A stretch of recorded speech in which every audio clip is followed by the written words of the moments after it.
Salam jumpa kembali saudara-saudariku yang terkasih dalam Tuhan kita Yesus Kristus. Salam sejahtera untuk kita semua. Berkat Allah yang Maha Kuasa senantiasa menyertai kita. Hari Sabtu tanggal 25 Juni tahun 2022 adalah peringatan wajib Hati Tak Bernoda Santa Perawan Maria. Peringatan ini dirayakan pada hari Sabtu ketiga sesudah Pentakosta atau hari Sabtu sesudah hari raya Hati Yesus yang Maha Kudus.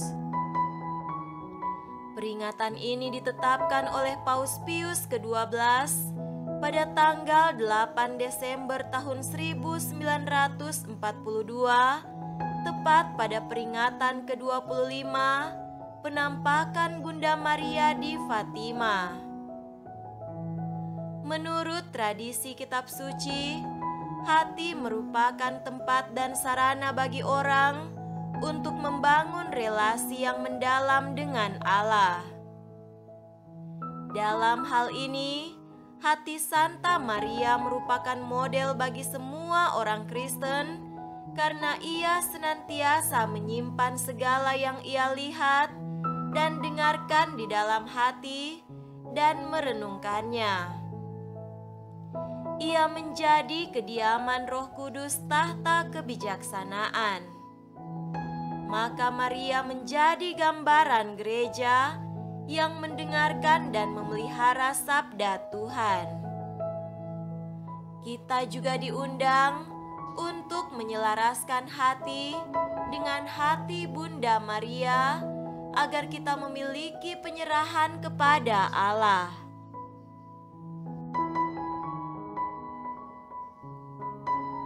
Marilah kita mendengarkan dan merenungkan bacaan-bacaan kitab suci.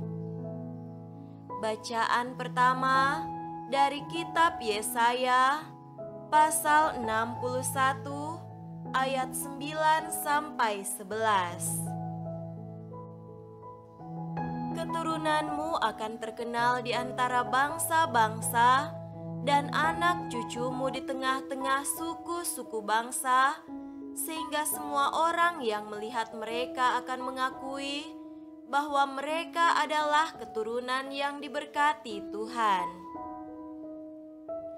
Aku bersukaria di dalam Tuhan, jiwaku bersorak-sorai di dalam Allahku, sebab Ia mengenakan pakaian keselamatan kepadaku dan menyelubungi aku dengan jubah kebenaran, seperti pengantin laki-laki yang mengenakan perhiasan kepala, dan seperti pengantin perempuan yang memakai perhiasannya.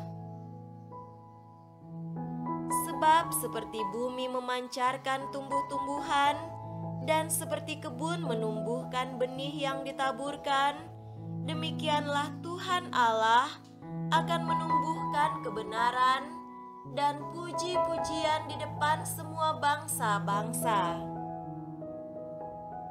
Demikianlah sabda Tuhan.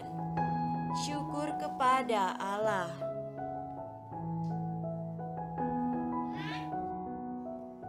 Semoga Tuhan beserta kita sekarang dan selama-lamanya. Inilah Injil suci menurut Lukas. Dimuliakanlah Tuhan. Injil Lukas pasal 2 ayat 41 sampai 51. Tiap-tiap tahun orang tua Yesus pergi ke Yerusalem pada hari raya Paskah. Ketika Yesus telah berumur 12 tahun, pergilah mereka ke Yerusalem seperti yang lazim pada hari raya itu. Sehabis hari-hari perayaan itu, ketika mereka berjalan pulang, tinggallah Yesus di Yerusalem tanpa diketahui orang tuanya. Karena mereka menyangka bahwa ia ada di antara orang-orang seperjalanan mereka, berjalanlah mereka sehari perjalanan jauhnya, lalu mencari dia di antara kaum keluarga dan kenalan mereka.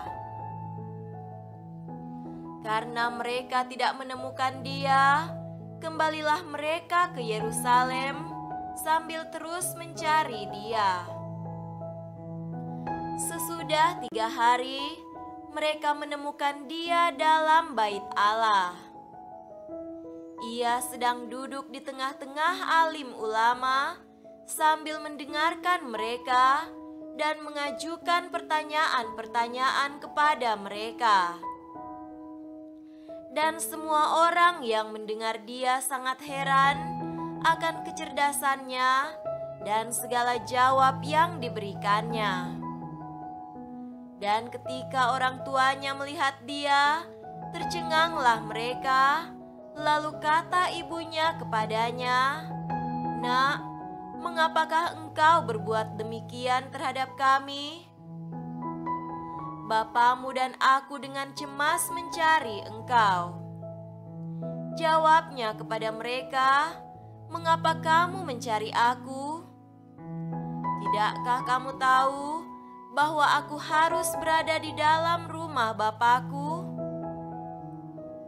Tetapi mereka tidak mengerti apa yang dikatakannya kepada mereka. Lalu ia pulang bersama-sama mereka ke Nazaret, dan ia tetap hidup dalam asuhan mereka. Dan ibunya menyimpan semua perkara itu di dalam hatinya. Demikianlah sabda Tuhan. Terpujilah Kristus.